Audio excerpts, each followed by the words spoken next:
presencia y asistencia en esta tercera conferencia correspondiente a la tercera unidad del curso virtual Fomentando la Actividad Física en la Sociedad.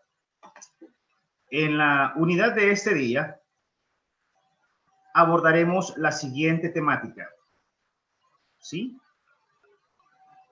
Básicamente los aspectos psicosociales en la segunda infancia y adolescencia.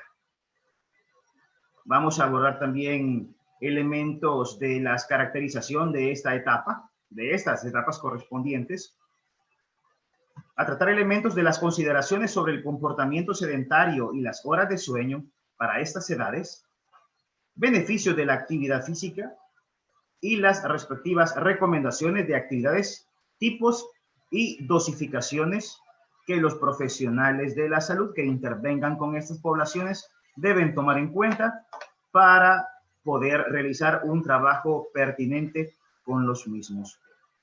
Bueno, vamos a compartir la pantalla.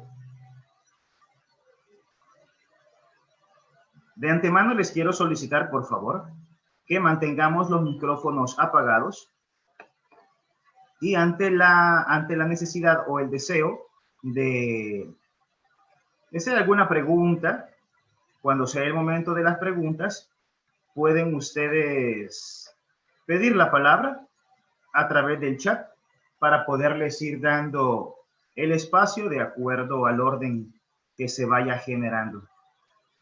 Otra cosa que quería solicitarles es que al momento de hacer su pregunta o su intervención, activen su cámara para poderles ver, para poderles conocer. Sí, así va a ser más interesante y atractiva esta dinámica. Ahora bien, me gustaría, bueno, ya al principio se les indicó a los que recién se han conectado en el chat, en la pantallita de chat está el enlace para que puedan ustedes realizar su asistencia, por favor. Y queden registrados como asistentes en esta tercera sesión.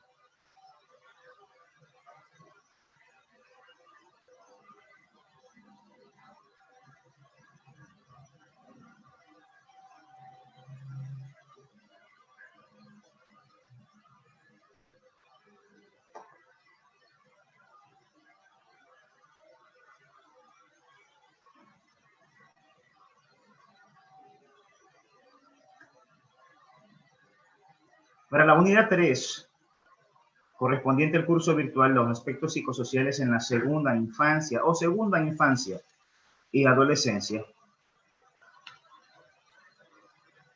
vamos a desarrollar los siguientes contenidos. La caracterización de las etapas, la segunda infancia o etapa escolar y adolescencia. Consideraciones sobre el comportamiento sedentario y horas de sueño. Beneficios de la actividad física. Recomendación de actividades, tipos y dosificación. Mientras vayamos desarrollando el tema, cada uno de estos, y si a ustedes surge una pregunta, anótela. Tome nota de lo que va a preguntar porque las preguntas las vamos a dar lugar a ellas hasta el final.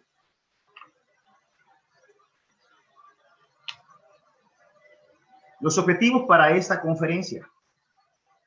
Que ustedes como participantes, al final de la misma, puedan interpretar los cambios y las características biopsicosociales y necesidades de la segunda infancia y adolescencia y su relación con la práctica de actividad física, a fin de poder aplicar dichos elementos en la elaboración de estrategias de intervención en la práctica de actividad física que favorezcan el desarrollo sano en estas etapas.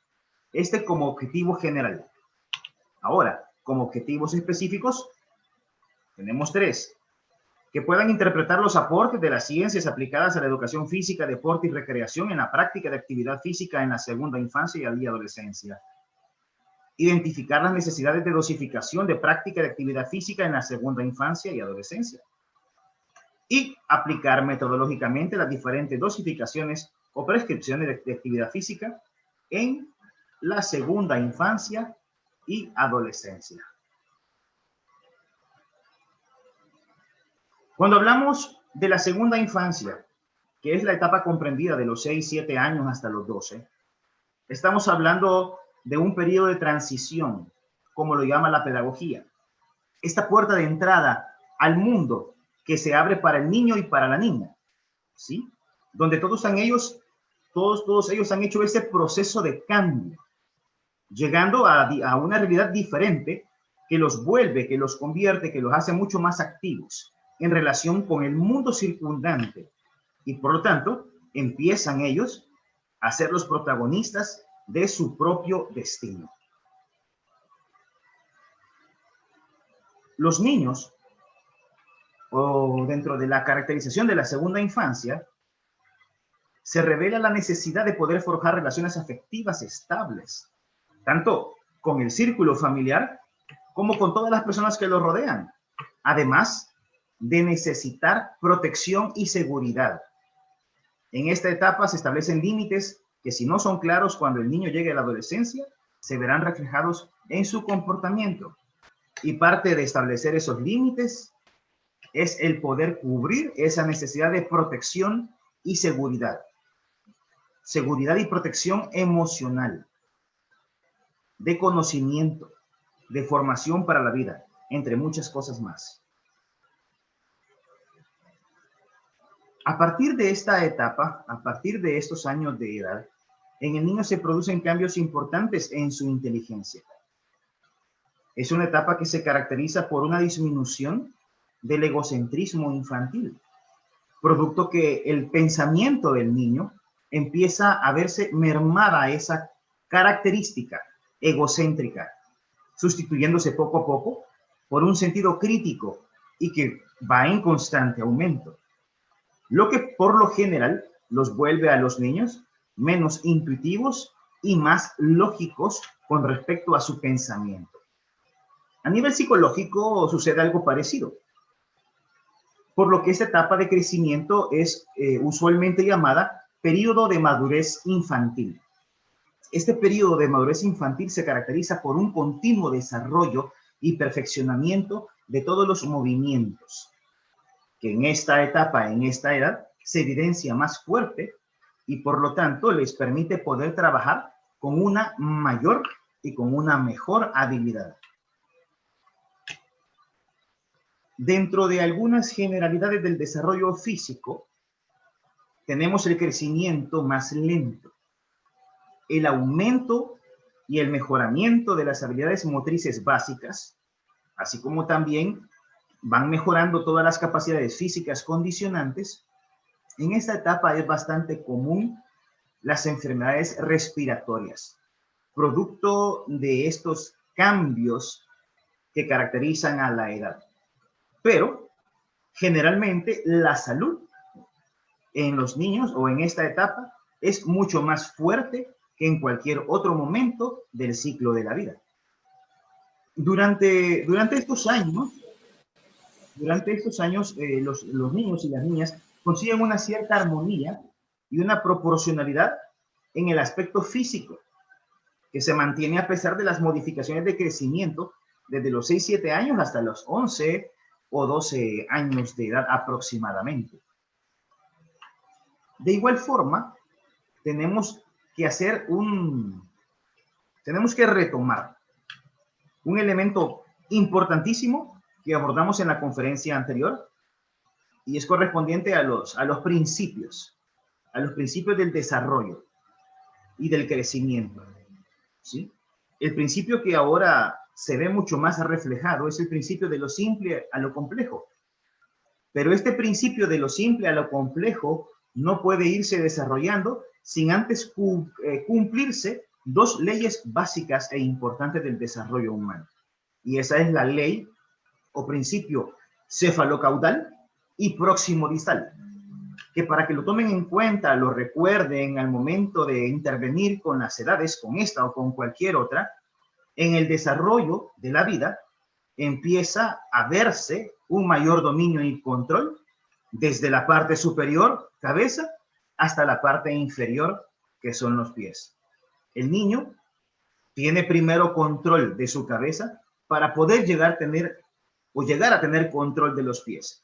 Cuando hablamos del principio o ley próximo distal, hace referencia a que el desarrollo y la madurez va en función de lo más cercano a lo que está más lejos.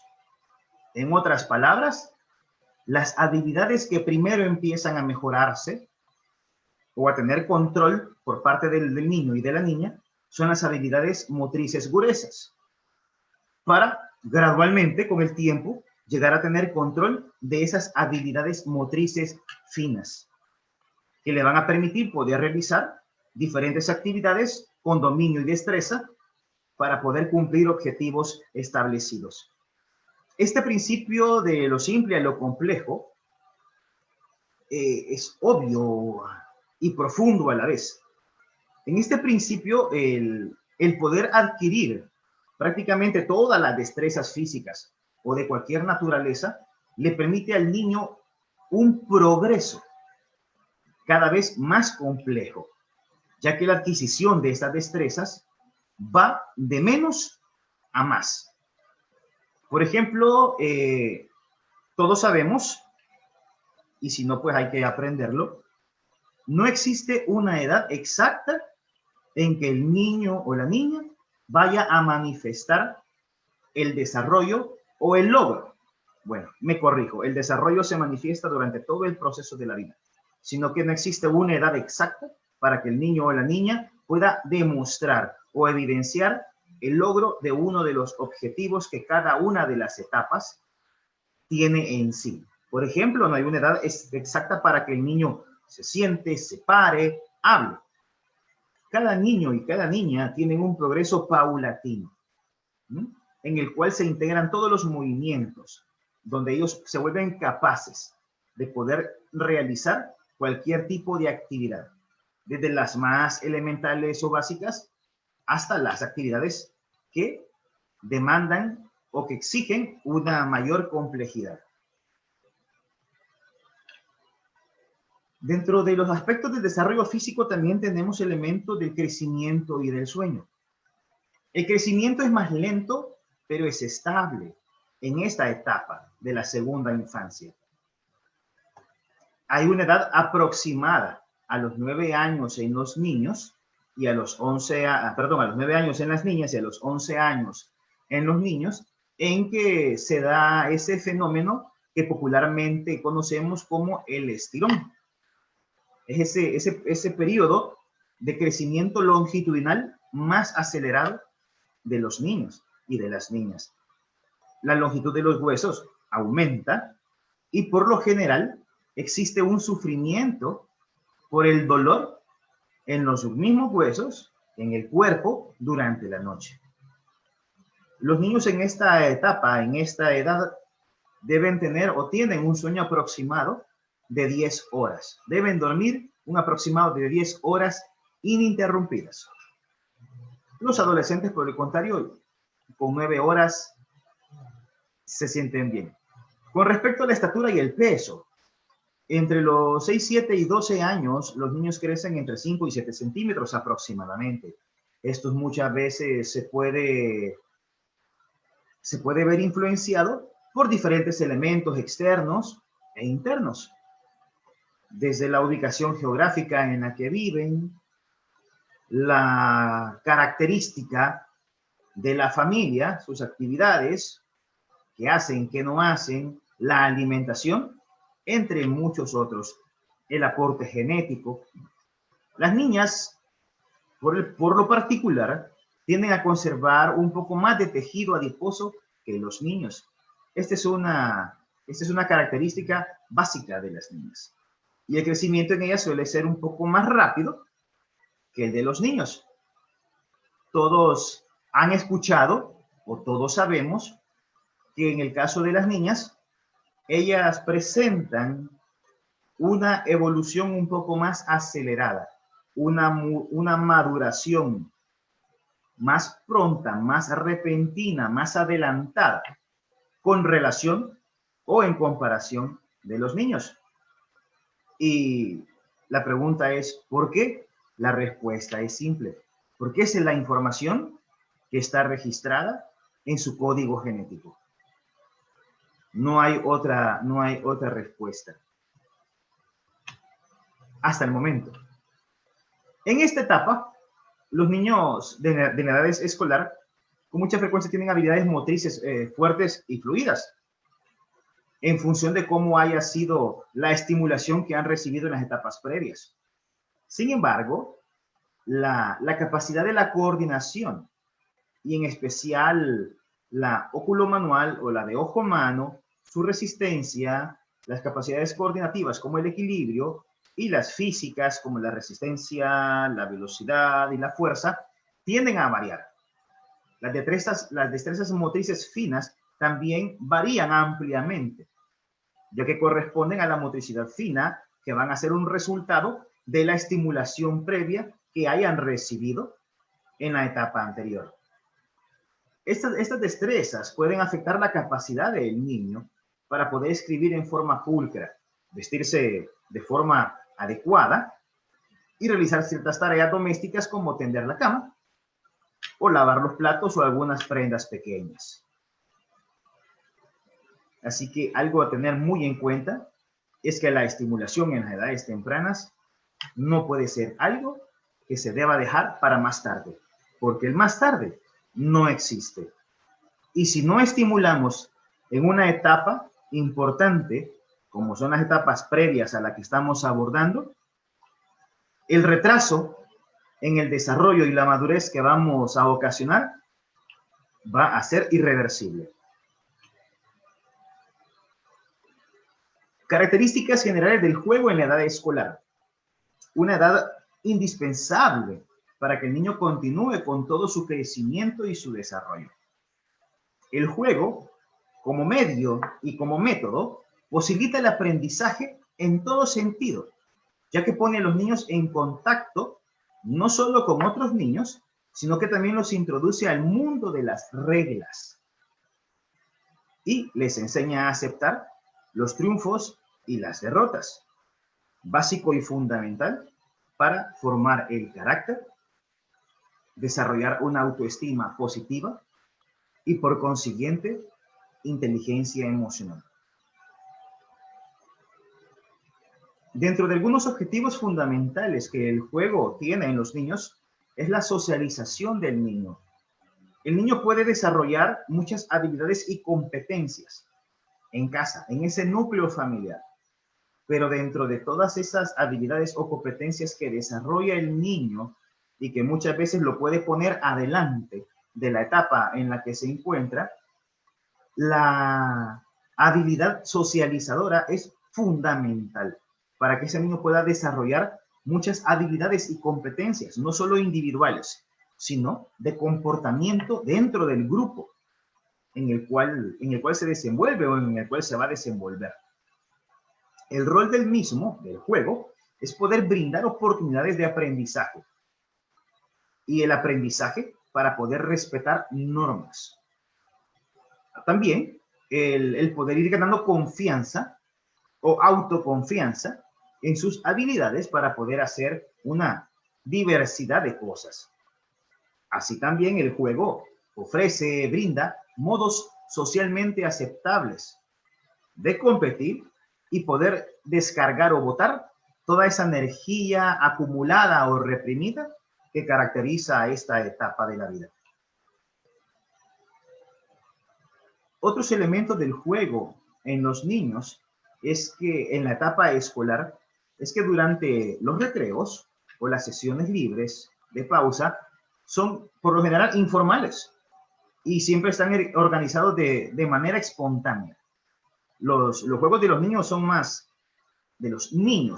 físicos que activos, mientras que en el caso de las niñas se ven más favorecido la aceptación de los juegos que incluyan expresión verbal o contar en voz alta, ¿sí? Como jugar el avión o peregrina, saltar la cuerda, entre otros tipos de juegos. De igual manera, una vez que los niños dejan de lado el juego físico o vigoroso, ellos empiezan con los juegos de las reglas. Esto es por lo general. En algunas ocasiones, y solamente algunas, ¿verdad? Ellos unen juegos a deportes organizados, dirigidos por adultos. Pero por lo general, en la etapa escolar, Por parte de ellos, a los niños les gusta imponer sus propias reglas, que no son las reglas para los adultos. En fin, tales actividades durante todo el recreo promueven un crecimiento en agilidad y competencia social y por ende fomentan la adaptación a ese medio que llamamos escuela. Así también podemos encontrar diferencias considerables en estatura, peso y tipo físico o somatotipo entre los niños de esta etapa. De este rango de edad es importante que recordemos siempre que los antecedentes genéticos, al igual que la nutrición y el ejercicio, pueden afectar el crecimiento de un niño. Aquí es importante prestar atención en un elemento en el cual yo he podido identificar que algunos profesionales cometen ciertos errores cuando se encuentran o cuando intervienen con dos niños o con dos niñas que son hermanos del mismo padre y de la misma madre y que tienen la idea o la concepción errónea que por ser hermanos del mismo papá y de misma mamá tienen la misma información genética.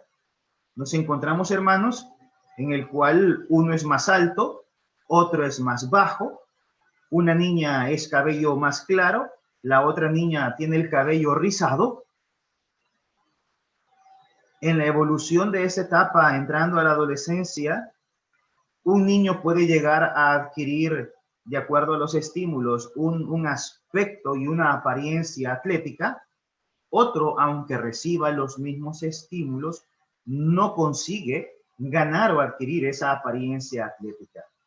Entonces, tomemos en cuenta que el que sean hermanos no quiere decir que tienen la misma información genética.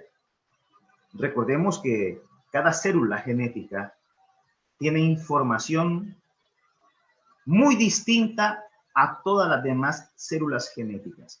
Un óvulo es totalmente diferente a otro y trae consigo información de todo el árbol genealógico de los antecesores diversos. De igual forma, cada uno de los espermatozoides tiene información genética diferente y eso tenemos que tomarlo en cuenta como muchas otras cosas más para saber que cada niño y cada niña tienen características particulares que los hacen ser únicos y únicas y que por lo tanto merecen un trato adecuado, de respeto, de integridad al momento de intervenir con ellos. El sentido de la imagen corporal para los niños comienza a desarrollarse alrededor de los 6 años aproximadamente.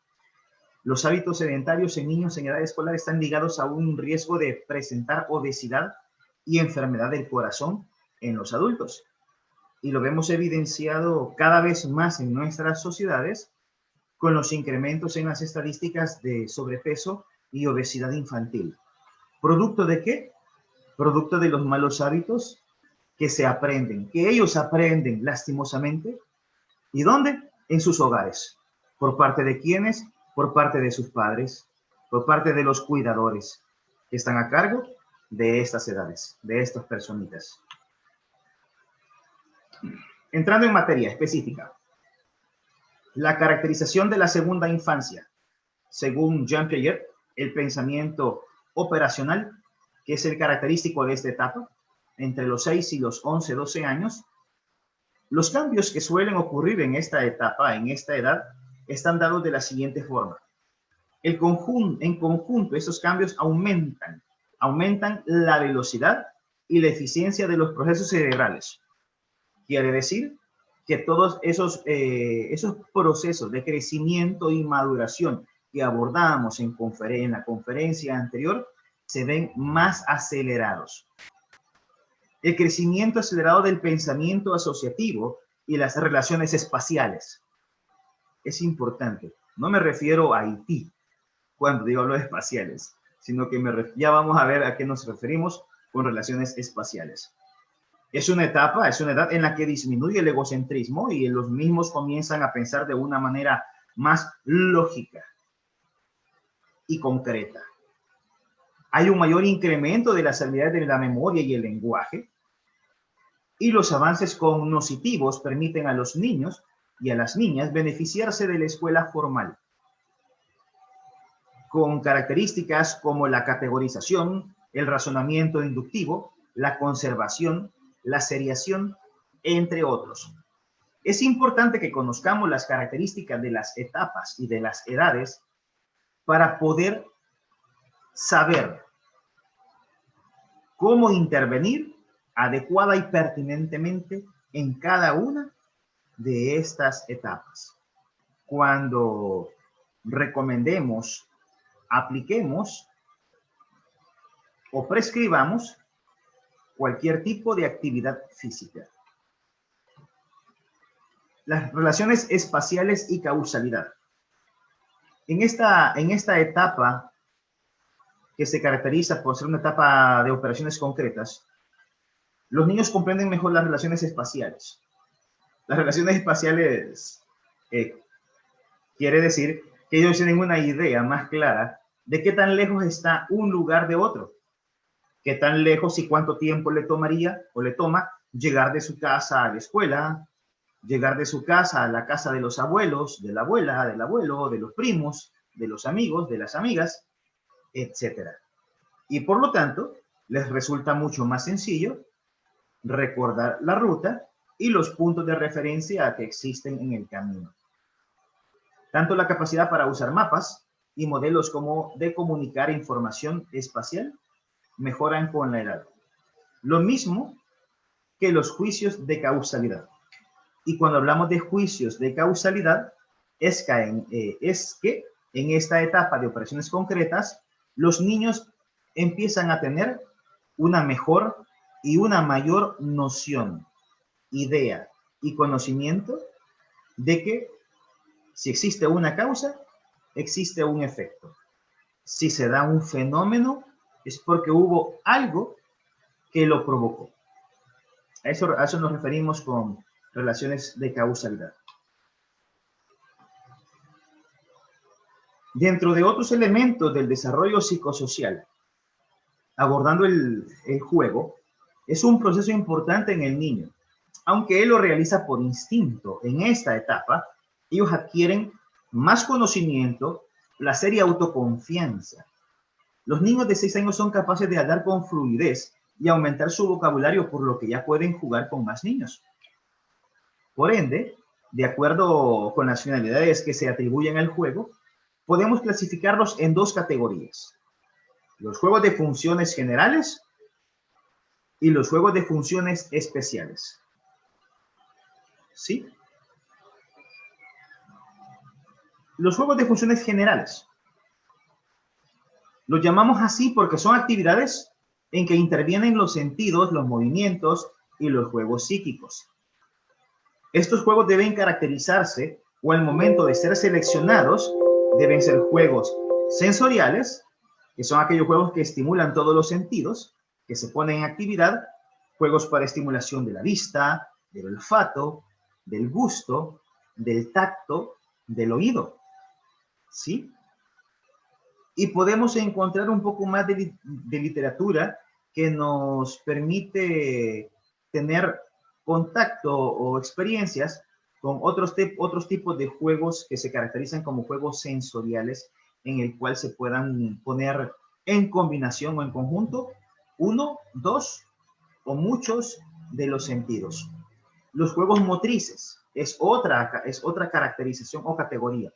Mediante los mismos, no mediante ellos, se opera la coordinación o se trabajan las habilidades coordinativas de los movimientos y se hacen más precisos y más seguros en el mismo. Dentro de los juegos psíquicos, estos pueden ser intelectuales o pueden ser afectivos. Porque cuando hablamos de juegos psíquicos, hablamos de conocimiento y de las emociones. Así que en los afectivos, estos intervienen en la atención, todos los elementos que caracterizan al conocimiento, atención, memoria, etc. Más que todo cuando se trata de poder comparar o reconocer formas o números. Los juegos afectivos En estos el niño se involucra con una historia como la de los bandidos y los detectives, o como la de los ladrones y los policías. Aventuras de personajes que despiertan entusiasmo. Importante y clave el poder introducir acá todos esos juegos de roles que tanto estimulan y estimularán a los niños y a las niñas que son atractivos para ellos y que aparte de ser atractivos van a ser beneficiosos para ellos. ¿Cuántos niños no nos encontramos que juegan a que son papá o que son mamá? En el sentido de que imitan y reproducen los comportamientos de papá y de mamá cuando va a trabajar, cuando realiza alguna actividad dentro de la casa, entre muchas otras cosas. Los juegos de funciones especializadas son no más que todos aquellos que corresponden a los de lucha y victoria. ¿Sí? Los juegos sociales, los imitativos o de roles más específicos y los familiares. Los sociales contribuyen a desarrollar la solidaridad, el espíritu de grupo y el sentimiento de comunidad. Le brindan a los niños el poder adquirir ese sentido de pertenencia a su hogar, a su casa, a su familia, a su grupo de amigos, a su comunidad, a su país. Los juegos imitativos o de roles, en esta clase de juegos, el niño imita las actividades que realizamos los adultos y simplemente lo hacen por puro placer. El niño puede jugar a que es el doctor o la doctora, que es la enfermera o el enfermero, que es el mecánico, o la niña juega a que ella es un mecánico o que es una mecánica. Es bonito y gratificante poder intervenir en juegos como estos y poder ver cómo los niños se apropian de nuevos y mayores elementos que van a favorecer a su aprendizaje. Los juegos familiares, en ellos domina el instinto materno y el paterno. Cuando me refiero a juegos familiares y que domina el instinto materno y paterno, es que en este tipo de juegos son los que se dan dentro del núcleo familiar. Y por lo general, mamá y papá no ven a su hijo o a su hija como un estudiante, como un pequeño deportista, sino que lo ven como su hijo. Y muchas veces esto hace poder omitir o flexibilizar aún más las pocas o las muchas reglas con las que puedan jugar. Y es muy importante porque favorece o incrementa ese vínculo afectivo entre los niños, las niñas y sus padres. Reglas y disciplinas del niño. Importante, indispensable, básico. Estas son algunas recomendaciones que facilitarán la disciplina de los niños. Número 1. Importante que desde ese momento se inculque el hábito de obedecer y garantizar un clima de armonía familiar. Disciplina e inculcar el hábito de obediencia no implica gritar, no implica alzar la voz. Inculcar hábito de obedecer, ¿sí? En esta etapa no implica un tono grosero, hiriente. La disciplina siempre va ligada del amor. Y si yo, como padre o como profesional, siento amor por los niños y las niñas con los que trabaje, con los que intervenga, esa disciplina se da por el sentimiento de amor que se siente. Solo amor sin disciplina no sirve. Y solo disciplina sin amor es maltrato. En lugar de dar órdenes o hacer preguntas, hay que ofrecer opciones para que el niño pueda escoger. A los niños siempre hay que presentarles opciones. Las opciones les permiten poder estimular y desarrollar su pensamiento y otras habilidades que les permite poder tener una mayor conciencia de las situaciones y de los elementos que se ven manifestados en todas y cada uno de los momentos que ellos están viviendo. Las instrucciones deben ser simples y deben de ir de una en una. No debemos saturar de instrucciones o de información a los niños, porque lo que vamos a lograr es confundirlos. Y si los confundimos, los vamos a frustrar. Y si los frustramos, vamos a echar a perder ese hermoso proceso de desarrollo y madurez en su crecimiento. Como dije previamente, hay que procurar no darle demasiadas instrucciones a la vez. Hay que explicar al niño las razones por las que le pedimos o le prohibimos que haga algo. Lógicamente, al momento de explicar las razones por las cuales le pedimos o le prohibimos algo a los niños, muchos, la mayoría, van a expresar descontento, van a expresar rabietas, que son muchas veces, si no fueron atendidas adecuadamente en las edades previas, aquí se van a hacer mucho mayores, mucho más fuertes. Por consiguiente, cuando los niños demuestran una actitud negativa ante la explicación o la solicitud de realizar determinada tarea, lo recomendable, lo que debemos hacer como padres y profesionales es simplemente no estimular en lo negativo. Si yo discuto con el niño, estoy estimulando en lo negativo, estoy fortaleciendo ese elemento negativo del niño, que es esa inadecuada conducta. Si yo peleo con el niño o con la niña, si yo discuto, si yo le grito, si yo no uso un tono de voz agradable, estoy chocando con el mismo y con la misma. Por lo tanto, lo que se recomienda desde el punto de vista psicopedagógico,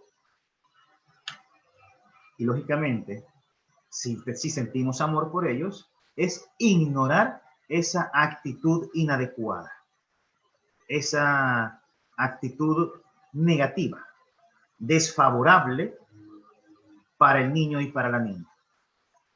Y debemos utilizar tonos de voz agradables. Basta con un hasta que te pase, hasta que te calmes, te voy a escuchar. Yo así no entiendo. ¿Ok? Y para motivar al niño y a la niña a que cumplan aquello que más les cuesta, tenemos que siempre dar las indicaciones de manera positiva. Si lo intentó 1, 2, 3 veces y aparentemente fracasó, hay que seguir motivándolo a que lo intente. Una cuarta, una quinta, una sexta, una 10ª vez, una 20ª vez. No importa las veces que el niño tenga que intentar algo, tenemos que intervenir motivándolo con amor, con positivismo. Porque una vez que el niño haya logrado ese intento una vez, lo va a lograr siempre. El ejemplo es fundamental. Y para empezar a educar en los valores, tenemos que poner más atención a las cosas que los niños y las niñas necesitan para poder crecer sanos. Tenemos que hablar acerca de los valores, acerca de las limitaciones y las expectativas que los niños desean. El niño tiene una concepción del mundo idealista, fantástica, en la que sus padres o los cuidadores todo lo pueden y todo le pueden dar. Es por esto prestar mucha atención a estos elementos y poder hablar siempre con amor. Hay que alimentar nuestros propios valores. Ustedes, padres y profesionales, padres y madres y profesionales que intervienen en la recomendación y aplicación de actividades físicas con los niños. Y de cualquier otra forma, tenemos que alimentar nuestros propios valores. Si no alimentamos nuestros propios valores, no tendremos las herramientas necesarias para poder fortalecer y alimentar los valores de nuestros niños y de nuestras niñas. Ser amigo o amiga y ejemplo a la vez. Ejemplo para poder valorar, ¿sí? Valorar para los amigos de nuestros hijos y de nuestras hijas. Me refiero a que tenemos que hacerles sentir que para nosotros es importante y que nosotros valoramos a esa persona a la cual nuestro hijo o nuestra hija llama amigo o amiga. Esto le permite al niño un mayor fortalecimiento de su autoestima y por consiguiente fundamenta más su autonomía, porque adquiere más confianza en que la elección que él o ella hizo de seleccionar a un amigo o a una amiga fue correcta, es buena y es positiva. Hay que tratar de comer juntos, en familia, tanto como sea posible. Sentarse a la mesa, si comen en la mesa, pero juntos como familia, interactuar el momento de la comida como en el momento en que estamos con nuestros hijos. Si vamos a nuestros hijos al parque, si salimos con nuestros hijos a caminar, a hacer actividades de jardín, si arreglamos la casa con ellos, si hacemos tareas, actividades físicas, recreativas, o cualquier cosa que hagamos con los niños y con las niñas, concentrémonos y enfoquémonos 100% en la actividad con ellos. No vayamos al parque con los niños y el padre o el cuidador en la mesita, en una banca, con su teléfono en mano, y el niño jugando con las hojas de las plantas, de los árboles, viendo las hormigas caminar, viendo a otros niños jugar. Ni aunque los niños estén interactuando con otros niños, tenemos que quitar nuestra atención de ellos. Porque muchas veces, aunque los niños aparentemente no nos estén viendo o no nos estén escuchando, cuando nosotros hablamos y actuamos, ellos están asimilando y están aprendiendo para ellos todo lo que nosotros hacemos y decimos. Pero toda esa información va para el subconsciente, lo que se vuelve aún más peligroso si no nos convertimos en verdaderos ejemplos. Porque un padre o una madre que está con su hijo y con su hija en el parque, y la madre o el padre viendo su teléfono, lo que sea que esté viendo, el niño está jugando y el padre y la madre puede decir, está entretenido, está jugando, y yo con mi teléfono. El niño me mira y el niño sigue con su actividad, pero su subconsciente capturó información o guardó información de que para el padre o para la madre es más importante el teléfono que prestar atención a lo que su hijo o hija está haciendo. Es importante prestar atención total en las actividades que hacemos con nuestros hijos, porque nunca sabemos si nos vamos a perder un momento fabuloso. Ese momento en que nuestros niños o nuestras niñas dejaron de hacer oraciones de 2 con 3 palabras y hacen oraciones más complejas. Si comenzó a manifestarse un proceso del pensamiento, etcétera. Entonces, hay que tomarlo en cuenta. Es por eso que también periódicamente hay que hacer cosas con los niños y con las niñas, incluyendo proyectos donde viven actividades recreativas y proyectos de servicio que les permitan crecimiento y poder fortalecer el autoestima, haciéndoles sentir siempre que son importantes en nuestras vidas. Esto sucede cuando le gritamos a los niños y a las niñas. en el cerebro de ellos. El miedo es el principal elemento que se activa. Ellos huyen o se paralizan. En el subconsciente se registran recuerdos negativos que van a generar angustias y estrés y ansiedad en el futuro. Se libera dopamina y adrenalina, preparándose para huir, para una respuesta negativa. Y los gritos envían señales de peligro, de inseguridad y de amenaza.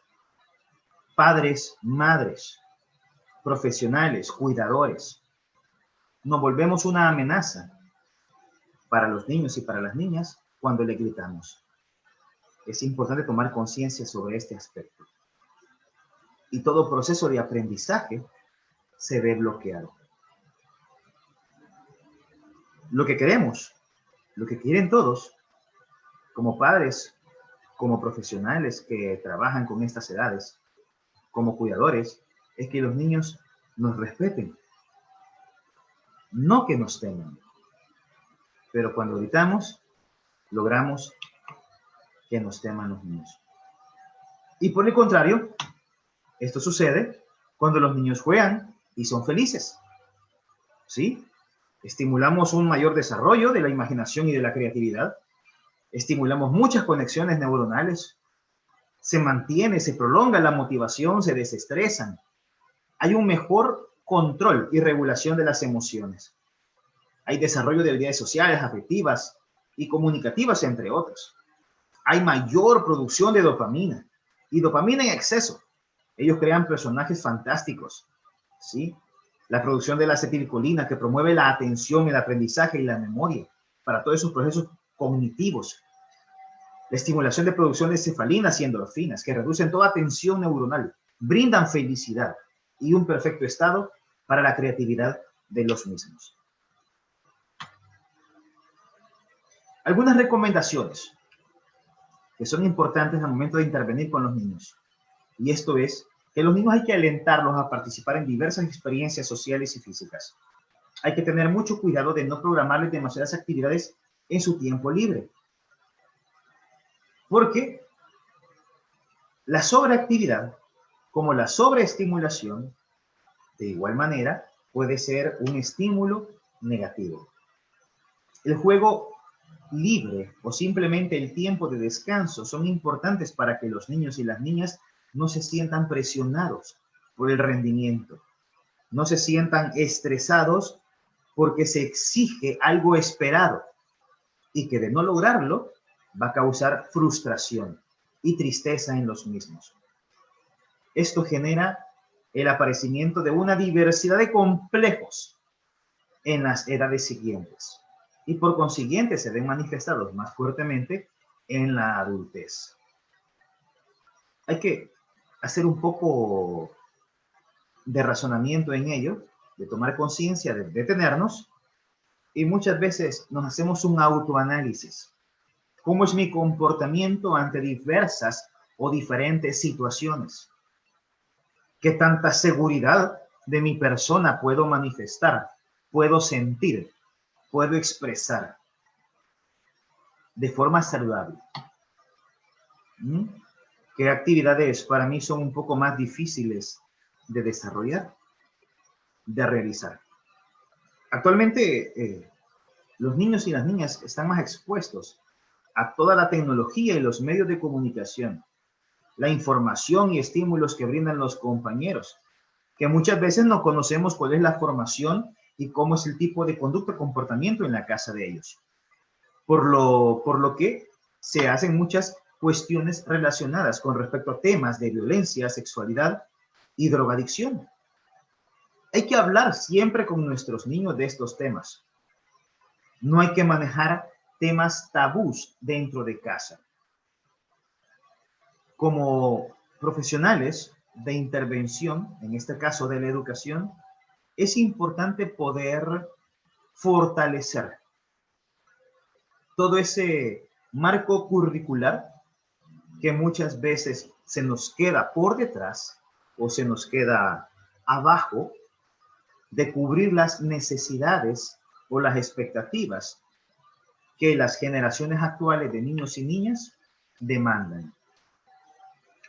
Hay que informarnos, hay que actualizarnos con respecto a las terminologías y a diferentes situaciones que se dan en este mundo, que tienen relación con los niños. Cuando hablamos de violencia, cuando hablamos de sexualidad, cuando hablamos de drogadicción, cuando hablamos de religión, cuando hablamos de cualquier tema, tenemos que estar informados de lo que estamos hablando con nuestros niños para poder hacer correcciones pertinentes, correcciones oportunas y tempranas en la edad de los niños y de las niñas.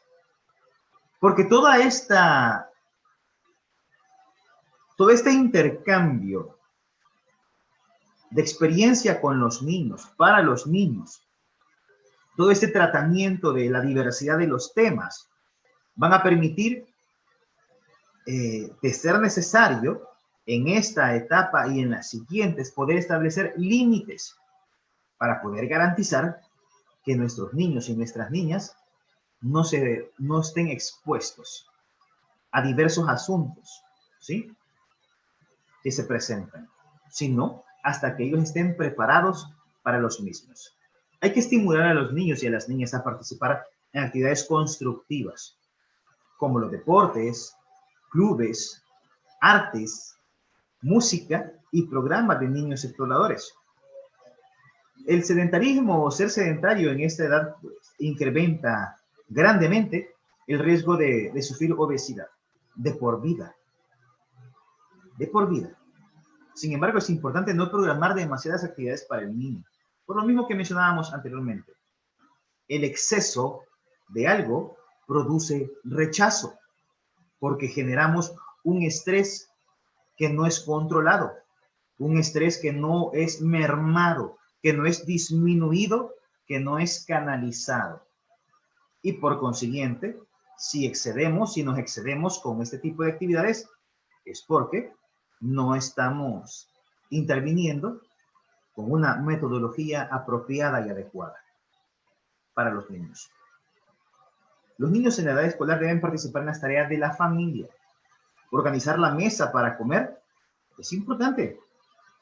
Llevar los platos a la mesa. Hacerlos partícipes de las actividades. Que nos ayuden a sacudir, que nos ayuden a barrer. No por obligación, sino que por participación. Y para ello tenemos que dar el ejemplo. Invitarlos.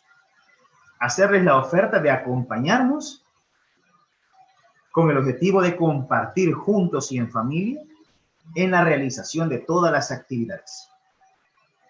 Y de igual forma, al momento de sentarse a ver la televisión, es importante no solamente escoger los programas y poder compartirlos, sino que limitar el tiempo frente a las mismas.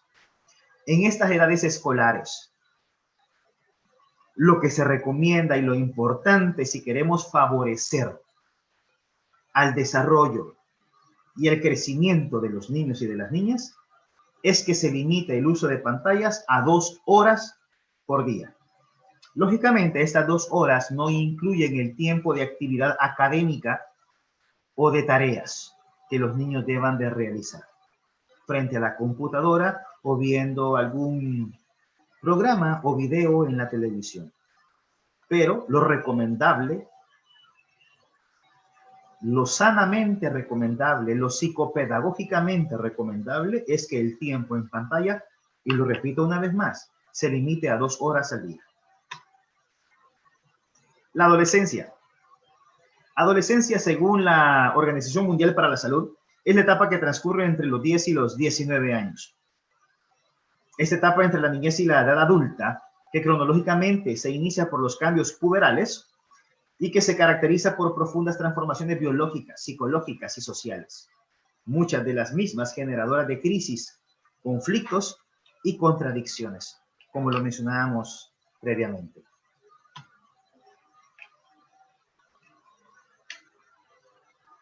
El desarrollo físico se adelanta al desarrollo de estructuras psicológicas. ¿Sí?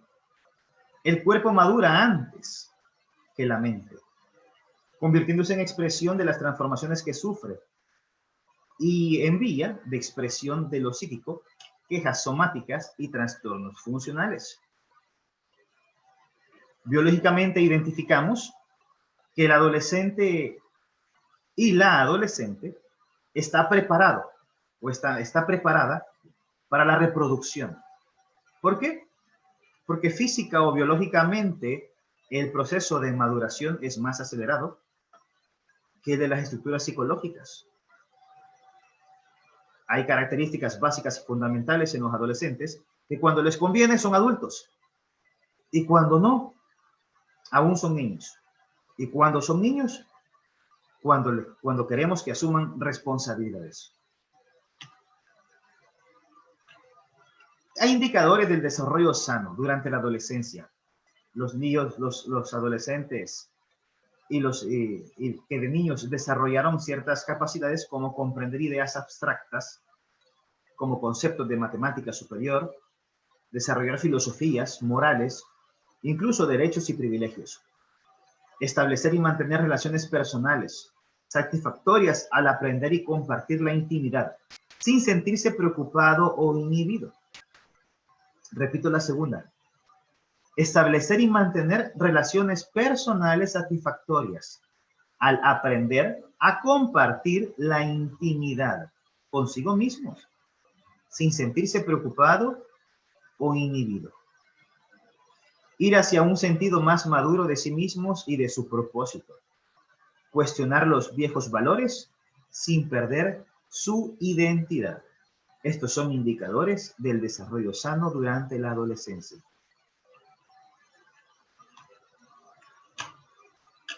Etapas de la adolescencia. Características y necesidades físicas y psicosociales. La adolescencia temprana es de los 10 a los 13 años.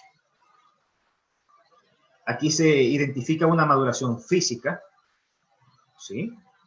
Una maduración cognitiva, como de igual forma en la adolescencia media de los 14 y 16 años, y la tardía de los 16 a 18 o 20 años. Y se presentan todos estos aspectos del cambio en los mismos. El desarrollo psicosocial, él o la adolescente desarrolla su identidad, su intimidad, la integridad, independencia psicológica y física. Es importante conocer estas características, no solo para poder intervenir adecuadamente con ellos, sino que también al momento de asignar tareas, responsabilidades, hacer algún juicio crítico con alguno de ellos, tenemos que tomar en cuenta que tenemos que hacerlo con base a las características que a cada uno de ellos corresponden. La adolescencia temprana, de los 10 a los 13 años, se caracteriza por el crecimiento y desarrollo somático acelerado, crecimiento del cuerpo, el crecimiento biológico. Es el inicio de los cambios puberales, de todos los caracteres sexuales secundarios. Vellosidad en las axilas, vellosidad en la zona del pubis, ¿sí? Ensanchamiento de los hombros en los muchachos, ensanchamiento de las caderas en las chicas. Les voy a agradecer que por favor coloquen en silencio sus micrófonos para que no se escuche esta interferencia. Gracias. La preocupación por los cambios físicos es más marcada que en la etapa anterior, porque se suscita la curiosidad sexual, la búsqueda de la autonomía e independencia, por lo que los conflictos con la familia, maestros u otros adultos son más marcados. Y también es más frecuente el inicio de cambios bruscos en su conducta y su emotividad. La existencia de los conflictos en esta etapa, más que todo, se da por el seguimiento de las reglas. Pero los conflictos se van a generar si no trabajamos adecuadamente en las edades previas. Eso es fundamental. Conocerlo y reconocerlo para poder aplicarlo pertinentemente. Cambios físicos como caracterización de la adolescencia en la adolescencia temprana es que sin duda el cambio más llamativo asociado a la pubertad tiene que ver con la maduración física y sexual, como lo dijimos previamente. Esto afectará a la forma en que los adolescentes se ven a sí mismos y a cómo son vistos y tratados por los demás. Van a tener una repercusión importante sobre el área emocional y conductual. Es cuando podemos evidenciar que tanto los muchachos y las muchachas empiezan a adquirir un comportamiento de un rol de personas mayores. Quieren aparentar verse mayores, ¿sí? Vistiéndose, hablando, comportándose, y por consiguiente, en el comportamiento se suscita la etapa de incomodidad, tanto respecto a su apariencia como a su coordinación física. Las niñas pueden estar ansiosas si no están listas para el comienzo de los periodos menstruales. Claro, si han sido previamente educadas al respecto, informadas al respecto. Y por lo consiguiente, los niños pueden preocuparse si no saben acerca de las emisiones nocturnas. Emisiones nocturnas, o también conocido como eyaculaciones nocturnas o sueños húmedos. De igual manera, otro aspecto de comportamiento, de una característica en el comportamiento, es la rebeldía en el adolescente. Todas estas características son importantes conocerlas, porque como profesionales y como padres, tenemos que saber intervenir adecuadamente, pertinentemente, eficaz y eficientemente con nuestros muchachos y con nuestras muchachas. Dentro de la seguridad, como una característica de la adolescencia, los mismos se vuelven más fuertes y más independientes antes de haber desarrollado buenas destrezas para tomar decisiones, ¿sí? El sentirse facultados o seguros de poder decidir entre una y otra opción con conocimiento de causa de que es la más favorable para sí mismos o sí mismas, esto les permite una mayor seguridad a ellos. Y también una fuerte necesidad de la aprobación de los amigos.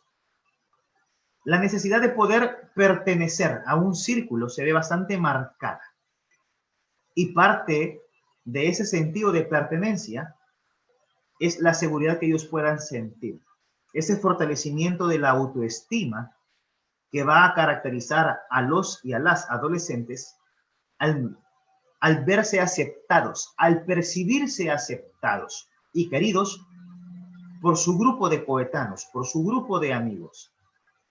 Pero también es importante haber trabajado previamente este elemento de la seguridad cuando eran niños, y el que los acepten o no los acepten no los hacen más o menos importantes, más o menos valiosos, más o menos inteligentes, más o menos amados por sus padres, por sus maestros, por su familia.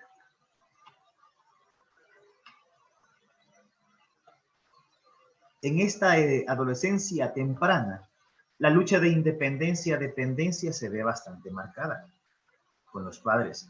Como dijimos, su preocupación por la imagen corporal, la integración en el grupo de los amigos, la identidad y desarrollo cognitivo. El pensamiento es aún concreto en esta etapa. Son factores, son características, factores, elementos o características que debemos fortalecer, trabajar, principalmente en casa.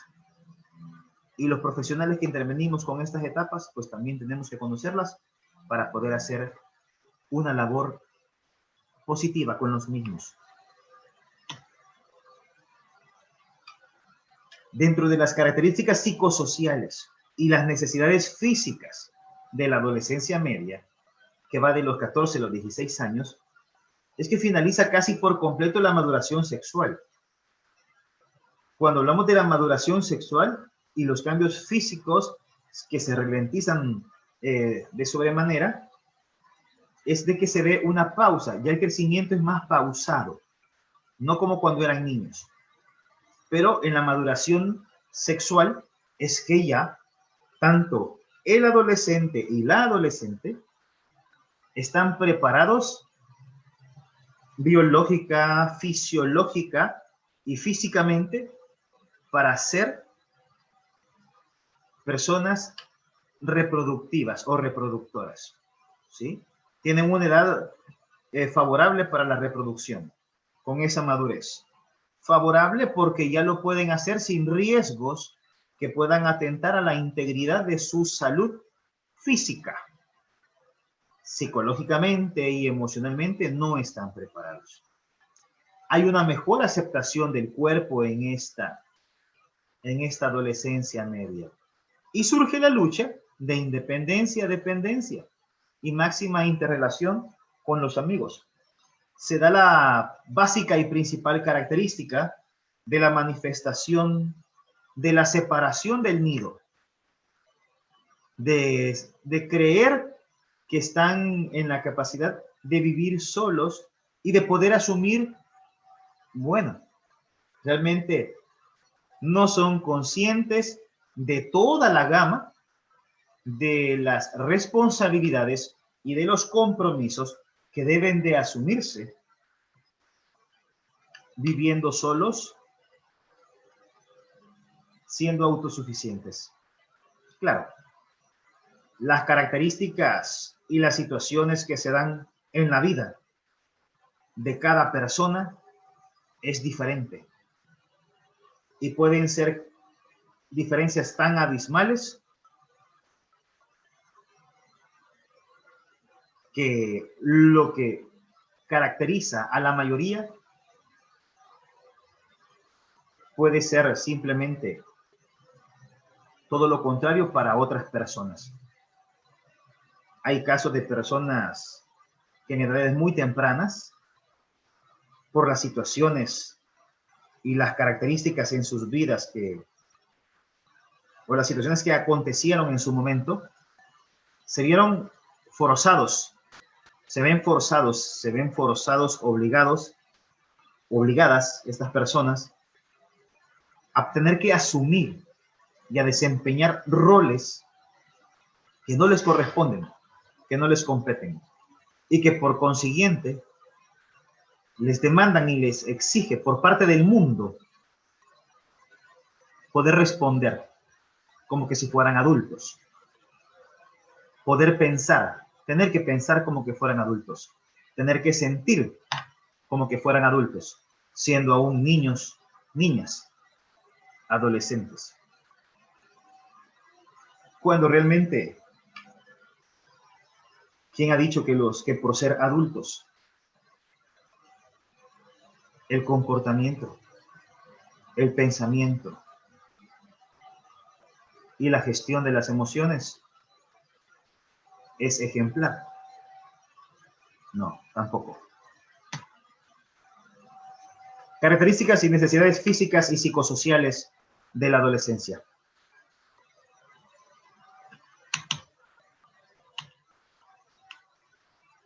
El narcisismo y sensación de invulnerabilidad y de fortaleza. Claro, es una etapa en que el egocentrismo toma un fortalecimiento, una segunda fuerza.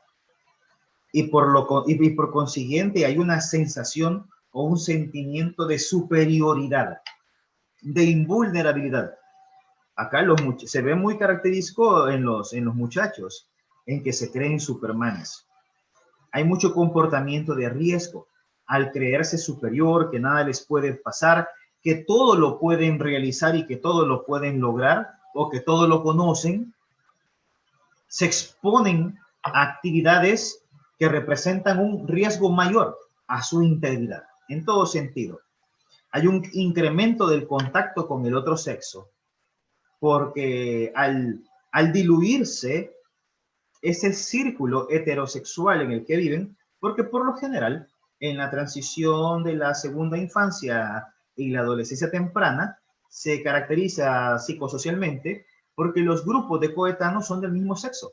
Los niños se reúnen con los niños, las niñas por lo general con las niñas, y ese es el comportamiento social que caracteriza a estas etapas. Pero cuando van creciendo un poco más, ya el contacto heterosexual es mayor, ¿sí? Es mayor. Entonces, ya los niños, ya los muchachos se relacionan más con las muchachas buscan el contacto físico con los varones y es una característica natural de esta etapa. El aumento de la experimentación sexual también, tanto en la masturbación, que es más evidente, es mayor en los varones que en las hembras. ¿Por qué? Porque es producto de las características físicas y del pensamiento de cada uno de los sexos. Porque el varón, al ver expuesto su pene, pues tiene mucha más curiosidad desde el inicio a querer interactuar, a querer experimentar con él mismo. En cambio, con la niña es diferente.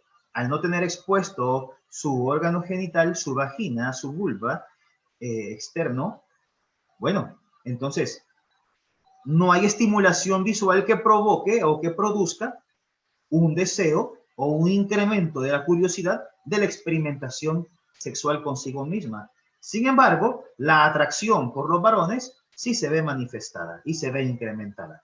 Como de igual forma las pruebas de las habilidades para poder atraer al sexo opuesto. Esa habilidad, en el caso del sexo masculino, de poder cortejar, de poder hablar, de poder hacer algún tipo de cosa o acción que sea atractiva para las muchachas. Como de igual forma, el incremento en las habilidades de las muchachas para atraer al sexo masculino. Dentro de las necesidades físicas y psicosociales que caracterizan a esta etapa, está la integración a un grupo de amigos, la necesidad de ser aceptado, la distancia con los padres, existiendo una tendencia antiadulto.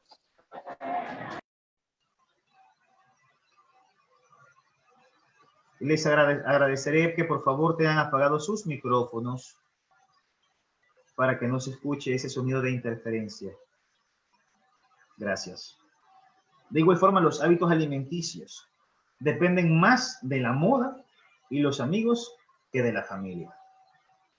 Los riesgos nutricionales son incrementados o son mayores debido a que aumentan mucho las necesidades y aparecen nuevas situaciones de riesgo. Deportes de competición, uso de contraceptivos o drogas, enfermedades crónicas, embarazo, entre otras. Es importante, clave y fundamental el elemento a fortalecer, el cual es la comunicación. Si desde edades tempranas yo fortalezco la comunicación, yo contribuyo, incentivo, estimulo a que dentro de mi núcleo familiar exista una comunicación asertiva y positiva, constructiva, esto va a tener mejores resultados en el futuro cuando se llegue a esta etapa de la adolescencia.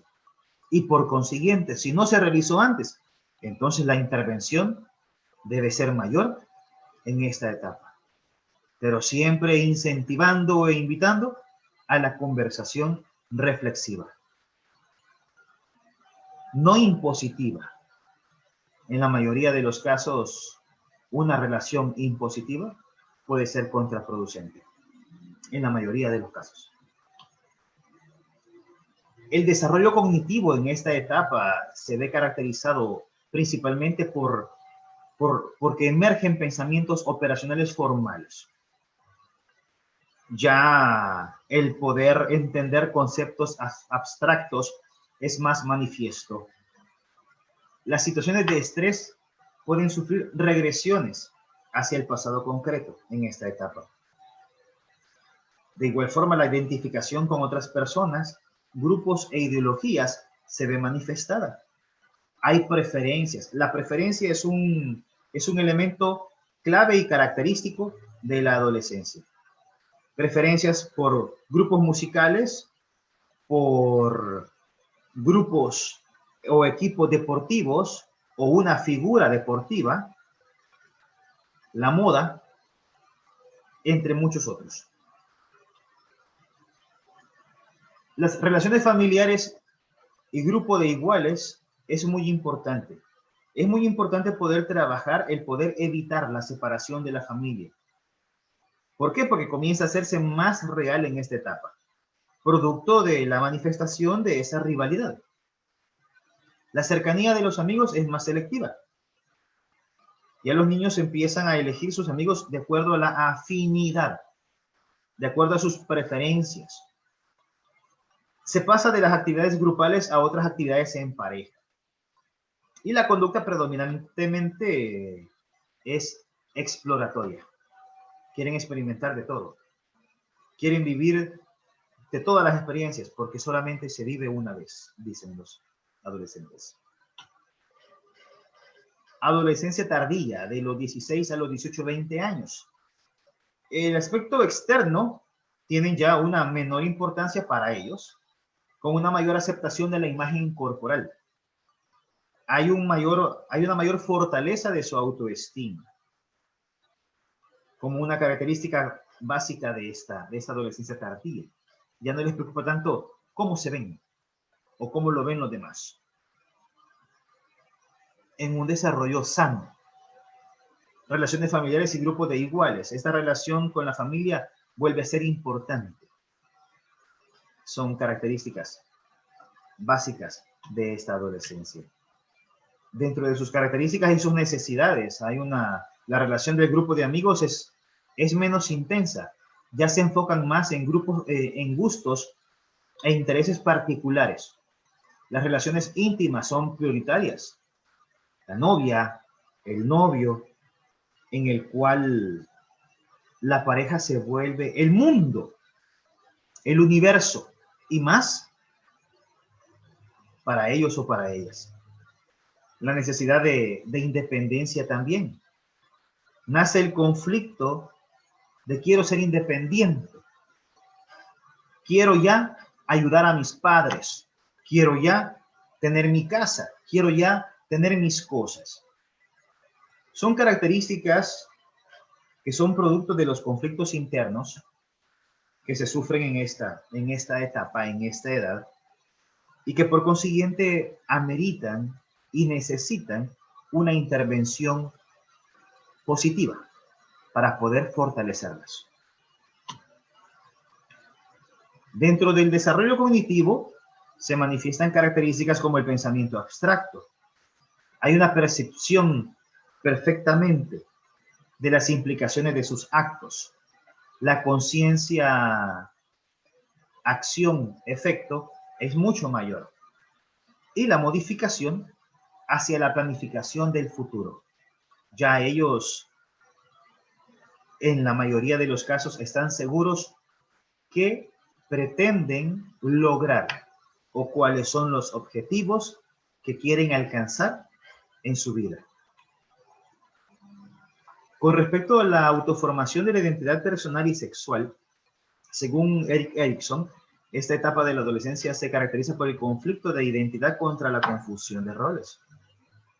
En este sentido, los padres deben de dejar que los adolescentes exploren roles distintos y diferentes caminos dentro de cada rol. Hay que tomar en cuenta que muchas veces los roles, mientras no representen un atentado a la integridad de los adolescentes, entonces todo es favorable para su crecimiento y para su desarrollo. Erikson plantea que para la adolescencia en nuestra sociedad hay una moratoria psicosocial. ¿Ok? La identidad de género dentro de la formación de identidad personal y sexual de la adolescencia se inviste de un conjunto de rasgos y características psicoculturales propias de lo masculino y lo femenino, que se denominan roles de género. Hay una mayor identidad de la pertenencia de género de cada uno de ellos y de ellas. La identidad sexual. Acá nos referimos a lo que permite a un individuo formular un concepto de sí mismo sobre la base de su sexo, género y orientación sexual, así como poder desenvolverse socialmente. Todo esto conforme a la percepción que tiene de sus capacidades sexuales y que es importante para el desarrollo tanto del joven como de la joven. Las relaciones familiares y los grupos de iguales en la adolescencia, en la interacción entre padres e hijos, deberá acomodarse a las importantes transformaciones que experimentan los adolescentes. Como pueden ver la imagen, la causa de la perturbación de las relaciones entre los padres y los adolescentes. En los adolescentes hay cambios hormonales propios de la pubertad que muchas veces no se han logrado controlar y que por lo tanto tienen consecuencias en todos los estados emocionales del adolescente. El aumento del deseo y de la actividad sexual son propias de esta edad y por consiguiente los cambios a nivel cognitivo. Es por eso que esa interacción entre padres e hijos debe de acomodarse, porque es importante tomar en cuenta todos los cambios y las transformaciones que el adolescente y la adolescente sufren en esta etapa de la vida. Las proyecciones del yo al futuro. El adolescente normal mantiene dos concepciones acerca de sí mismo. Lo que es, no como un vicio de adicción, no lo que es, va a ser, no, lo que es la persona y lo que será. El concepto de sí mismo y la dimensión valorativa de la autoestima son dos factores importantes que determinan las proyecciones a futuro del adolescente. Dentro de la educación y la sexualidad, pues hablar de sexualidad muchas veces es visto como un tabú, lo cual no debe de existir. Y muchas veces puede tomarse o puede llegar a considerarse riesgoso y peligroso, porque al no preparar a nuestros jóvenes adecuadamente, los estamos convirtiendo en una población a favor del riesgo que pueda traer cualquier interacción con este elemento de la sexualidad humana. Muchas veces por falta de orientación, los jóvenes y las jóvenes se ven expuestos a situaciones que muchas veces terminan con consecuencias negativas o desfavorables para ellos. Embarazos, enfermedades de transmisión sexual, problemas familiares, económicos, etc. Cuando hablamos de educación sexual, no solamente estamos tratando de transmitir conocimiento de información acerca de la sexualidad y de la reproducción, sino que aparte del conocimiento estamos o queremos transmitir valores y todas aquellas habilidades que conlleva a que los jóvenes construyan su identidad individual y sexual, así como la forma de vivir su sexualidad de manera autónoma, sanamente, saludablemente. El adolescente, en él se operan algunos cambios psicosociales que repercutirán en la forma de actuar, que se especifican de esta manera. Alteración de toda su morfología, con ruptura de la apreciación global del soma, del cuerpo. Alteración de los sentimientos vitales, como respuesta a los cambios funcionales psiconeuroendocrinos, ocasionando la habilidad e inestabilidad. Estos cambios son importantes tomarlos en cuenta al momento de intervenir con ellos. Esa necesidad de reajustar su concepción del mundo a las nuevas normas de valor que el mundo ofrece, ¿sí? Esa erotización o impregnación erótica de su individualidad como resultado del aumento enorme de las hormonas sexuales. Esa constante proyección del yo hacia el futuro y la búsqueda angustiosa de su destino, tanto en la esfera social, en la esfera amorosa, personal, etc. Y dentro de las necesidades físicas y psicosociales de los adolescentes, tenemos como base o centro el ejercicio o la falta de él, como un factor influyente en la salud física y mental de estas edades. Hay una mayor fuerza y resistencia, huesos y músculos más sanos, control del peso, disminución de la ansiedad del estrés, mejora de la autoestima. Por eso es importante que la actividad física o el ejercicio físico sean partes fundamentales del desarrollo y de la vida de los adolescentes, de las adolescentes y en cada una de las etapas del ciclo vital. Problemas de salud más frecuentes en la adolescencia, el problema del sueño. ¿Por qué? Porque la privación del mismo puede minar la motivación y ocasionar irritabilidad, además de afectar la concentración y el desempeño escolar. Los trastornos alimenticios. Aquí se incluyen la obesidad, la imagen corporal, anorexia nerviosa, bulimia nerviosa, consumo y abuso de sustancias. La implicación del consumo dañino de alcohol o de otras drogas que puede dar lugar a la dependencia a las drogas o adicción, la cual puede ser fisiológica, psicológica o ambas, y es probable que continúe en la adultez. Problemas de salud más frecuentes en la adolescencia, obesidad y sobrepeso y los trastornos alimenticios. Producto de los aspectos que ya abordamos previamente y que si no educamos con el hábito de la actividad física, van a ser inevitables. Factores de riesgos en la adolescencia. El uso y abuso de drogas, alcohol, la autopercepción, esos sentimientos de inferioridad, esa exposición a todos los riesgos que esta edad experimenta, si no hacemos una intervención oportuna y pertinente previamente en esta edad. Todos los factores de riesgo, ¿sí? Factores de riesgo como conducta agresiva precoz, como un dominio individual, el factor de protección, el autocontrol, que va en función o en camino de ejercitarse con regularidad. Factores de riesgo, falta de supervisión de los padres, abuso de sustancias, disponibilidad de las drogas. ¿Dónde se manifiesta o dónde es el factor de riesgo? Tanto a nivel individual, familiar, de compañeros, en la escuela. Elementos de protección a fortalecer, el autocontrol, el monitoreo por parte de los padres, la aptitud académica, las políticas antidrogas, para poder seguir una dieta saludable y mantener un peso saludable, como también dormir lo suficiente, entre muchas otras cosas.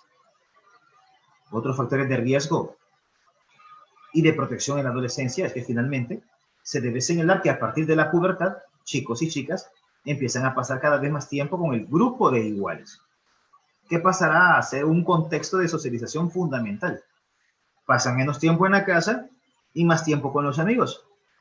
O al menos esa es la norma que la mayoría de las sociedades manifiesta tener. Pero esto es causa, o esto es efecto de la causa previa de la relación o de la intervención que los padres tuvieron en edades tempranas. Y de igual forma se convertirán en confidentes emocionales. Ese grupo de coetanos se convertirán en consejeros, se convertirán en modelos comportamentales a imitar.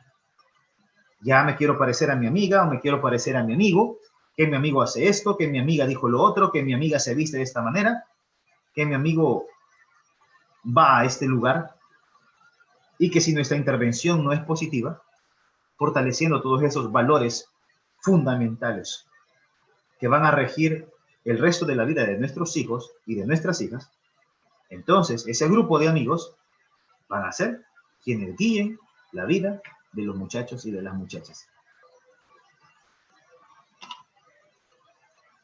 Recomendaciones de la actividad física, comportamiento sedentario y sueño para un crecimiento y desarrollo saludable de niños y jóvenes. De manera hasta los 18 años. La niñez y la adolescencia son periodos críticos para el desarrollo de la habilidad de movimientos a aprender y establecer hábitos saludables para la salud y el bienestar de por vida. Es por eso que tenemos que intervenir desde las edades tempranas, como lo decimos en las conferencias anteriores, en la práctica saludable de actividades físicas. ¿Por qué? Para poder optimizar la salud,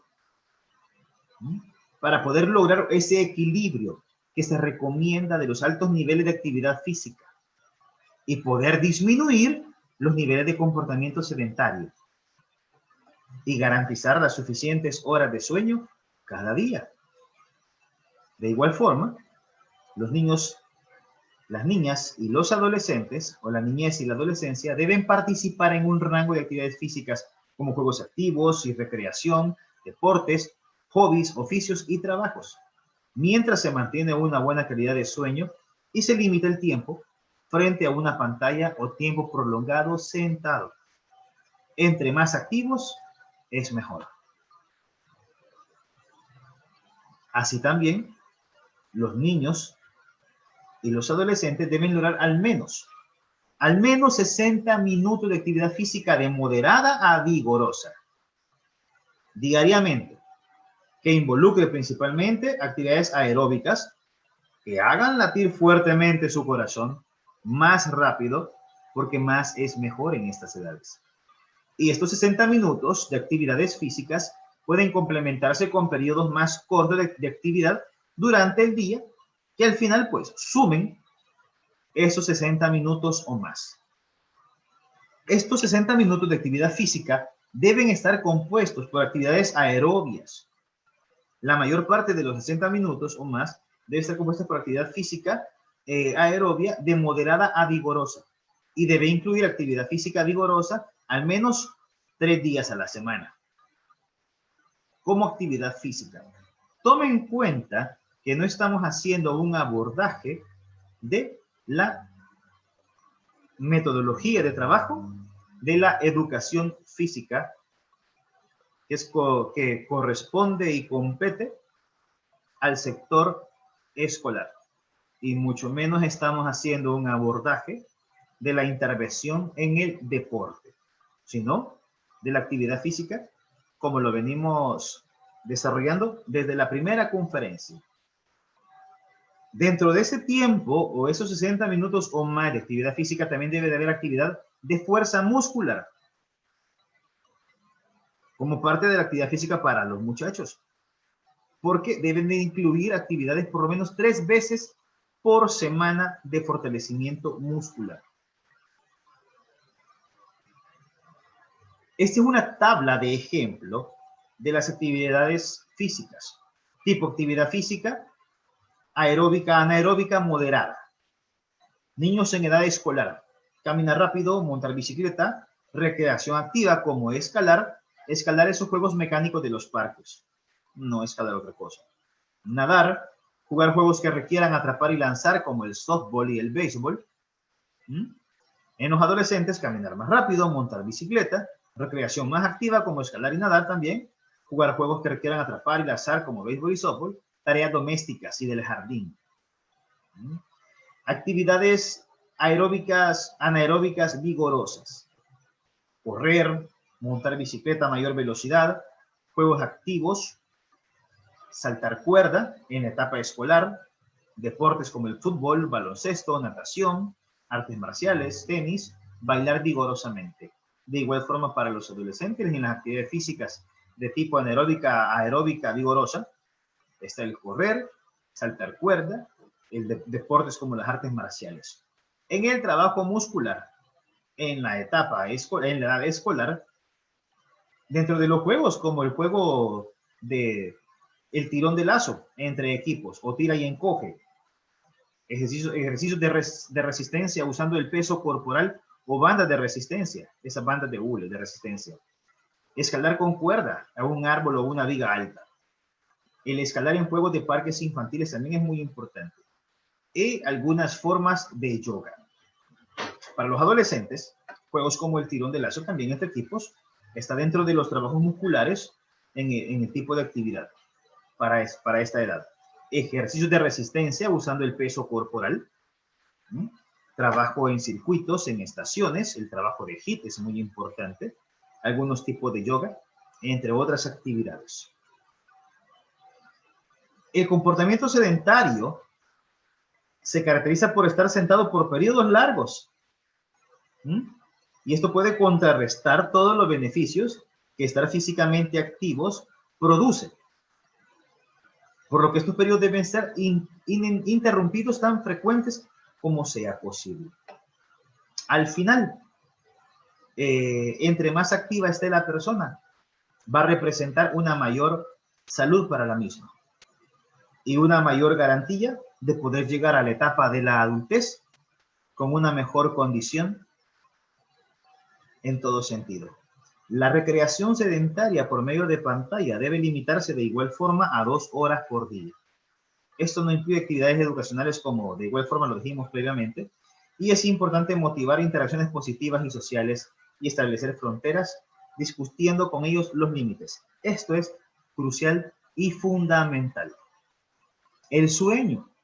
Bueno, pues el sueño es esencial para la óptima salud de los niños, de las niñas, de los y los jóvenes. Los niños entre 5 y 13 años deben de acumular o deben de dormir entre 9 a 11 horas de sueño ininterrumpido por noche. Y los jóvenes de 14 a los 17 años, los 18, deben tener un total de horas de sueño de 8 a 10. De igual forma, ininterrumpidas. Y por la noche, no durante el día. Eso es importante. Para establecer y mantener esos patrones saludables del sueño, bueno, es importante que todos ellos deban tener una rutina consciente para irse a dormir. Y hay que evitar de sobremanera grande el tiempo frente a una pantalla antes de ir a la cama. Hay que procurar mantener las pantallas fuera de la habitación. Y una recomendación para poder mantener estos hábitos es que no varíe, o que si varía el tiempo o la hora de irnos a la cama y de levantarnos, que no pase de 30 minutos. Esto va a permitir que tanto nuestro reloj biológico como nuestro reloj mental nos permita poder establecer esos patrones de comportamiento que se van a volver hábitos que nos van a hacer más fácil nuestra vida y nuestra existencia. Estas son algunas referencias bibliográficas consultadas, algunas de todas, para la elaboración de esta conferencia. Y llegó el momento que estábamos esperando. El momento de las preguntas y de las respuestas. Así que si alguien tiene alguna pregunta, consulta o comentario, es el momento para poder hacerlo.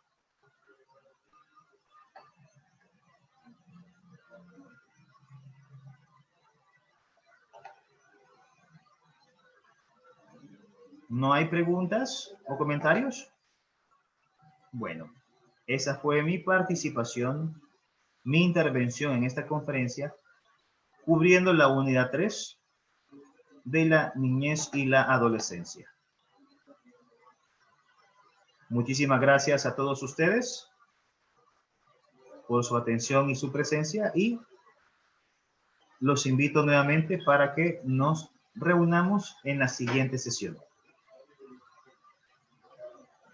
A ver. Así es, Rubén. Muy importante, muy importante. Bueno, nuevamente muchas gracias por su atención y nos estamos viendo la siguiente semana. Que tengan un bonito día. Hasta la próxima.